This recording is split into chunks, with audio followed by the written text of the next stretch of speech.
Hello campers, welcome back to another episode of the Casual Car Camper. I'm your host Brian. Today I wanted to talk about camping and COVID-19. Looking at the latest reports, it looks like it's going to be a while before the campgrounds are open. They may not even open up for the 2020 summer camping season. So this may discourage some of you viewers. I know it's a little discouraging to me, but there are still ways for you to get use out of your camping gear. There are ways for you to use the information I'm giving you. If you live in an apartment, you can go to a friend's house who has some yards of small gatherings, test out your camp stoves, play with different fuel types, practice making get one of those portable fire pits, practice making fires in those, cooking over those. When I start doing like campfire cook recipes, you're going to be able to, you can do these at home, and a lot of these I'll be sharing, so you won't have to wait till you're in the middle of the woods or you're on a camping trip or whatever to try them out. Some of the stuff that I've highlighted will be good for emergency gear anyways, keep in case you run out of power, especially when I start getting into solar powered stuff.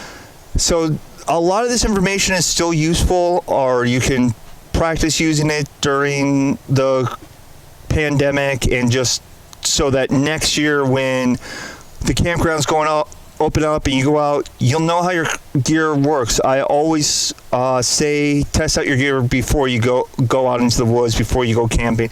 Make sure it works the way you want it to. Make sure you know all of its eccentricities. Make sure that it hasn't got damaged in storage.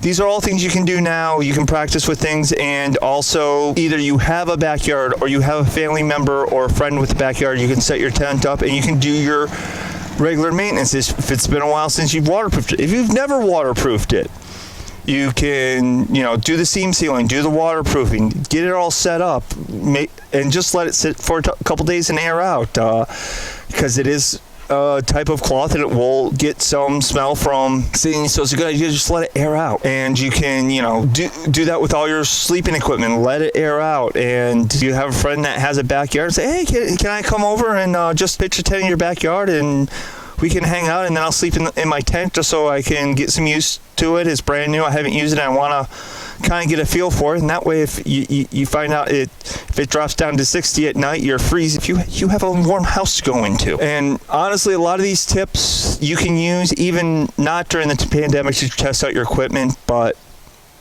I think a lot of people are missing camping, and I'm just trying to give you some alternatives to going to a campground right now, because they're all closed. At least the ones in Connecticut and Massachusetts are closed till further notice. From what I'm understanding, it's because, well, yes, the act of camping is good for social distancing. The fact that you're using communal facilities, communal bathroom facilities, and also getting to the campgrounds, you're going through a lot of areas with a lot of traffic, and they're trying to reduce interstate traffic, so as to stem the tide of the spread of the disease. These are all things that can increase infection rates. So that is why they're not opening the campgrounds, and they probably won't this year. All right, campers, I'm sorry to end this video on a kind of a sad note, and I hope you stay with me, and I hope me showing you stuff at least holds you over so you can get out there and go in the woods and have your fun.